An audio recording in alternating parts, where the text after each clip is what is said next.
Only 250 euros for an RTX 2070? Is it even possible? Well, only one way to find out. But not be first, I tell you to subscribe to the channel. It's completely free for you, but it helps me a ton. And you want to subscribe to the channel, because I'm gonna bring in the upcoming weeks a ton of videos about some hardware that I bought for my first rig to flip. So I went as cheap as possible, but with the best components that I could find for that price. So enough talking, let's open this RTX 2070, shall we? I have briefly, as you can see, very gently removed the address of the shipper and my address. Let's open it up. So I know that it won't come in the original box because it was stated like that. Well, this looks like a proper GPU box. This is not the original packaging, but nice packaging overall. This is like paper, yeah, to protect the card. And there you go. We have the first look at the 250 euros RTX 2070. I'm hyped. The backplate looks good. Crispy. 8-pin plus 6-pin, and there you have it. What a monster. So this is the entry-level card, and my god, this is in good shape actually. The plastic has no sign of usage, so that's good.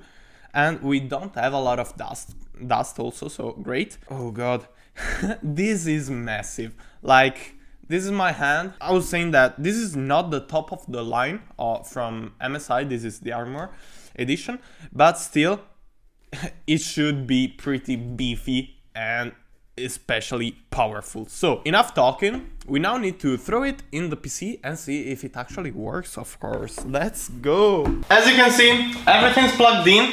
It should theoretically work first try.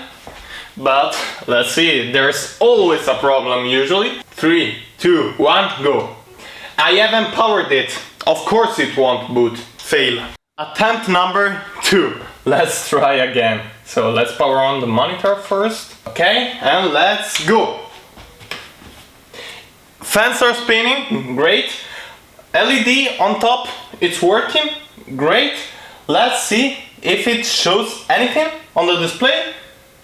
Please, please, mate, please. Come on, I trust you, I believe in you. There you go. There you go. It works. The resolution is completely fucked up, but it works. I'm going to install drivers, etc, and be right back. Here we are the day after the unboxing, and I've tried it in a couple of different games, and I'm stunned by how powerful this GPU and the overall system is. For less than 700 euros, I managed to play 4K in Rainbow Six Siege at over 100 frames. I've managed to play God of War 4K with DLSS, of course, 60 FPS locked. For Honor, what else have I tried it with? Battlefield 4 4K. It was the first time since I played Battlefield 4, since it released, that I played it 4K, and it's freaking amazing. Iframes locked. That's gorgeous. I've also done this morning a little bit of an undervolting, and I've managed to drop about 5 degrees, so it topped at around 72 degrees, now at 67, which is always great. Performances are the same, so good. Let me show you a couple of results and my final thoughts about this card. Let's get it. This is it. 4K HDR enabled God of War, all in original graphics display. As you can see, 4K using DLSS in performance mode, but it looks amazing. 60 FPS locked. Oh fuck, I dropped. Where am I? Okay, sorry. This looks absolutely gorgeous, especially with HDR enabled. The contrast is insanely cool. Even in fighting, it doesn't drop below 60 FPS, which is amazing. I've shown you God of War 4K, but this machine is actually aimed toward 1080p at iframes, so even 240, no problem, in esport titles, of course, and also 1440p, because you can easily play at 1440p iframes. I'm currently booting up in Rainbow Six Siege because I've set 4K medium details because you don't care about ultra settings in FPSs like this one, and it runs smoothly and 100 FPSs locked, which is great if you don't play competitive, you just like playing it. So let's try a quick terrorist hunt. As you can see, 112, 113, 116 in game, 4K. Let me show you. Options, graphics, no, display, 4K, no DLSS, because I don't think there's DLSS in this game. As you can see, no problem.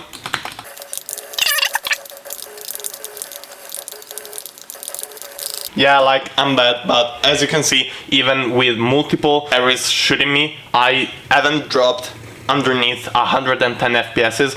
You can see it both up here and down there, so that's extremely great. But let's now try at 1440p and let's see how it handles it. I actually haven't tried it yet myself, so that's going to be pretty interesting.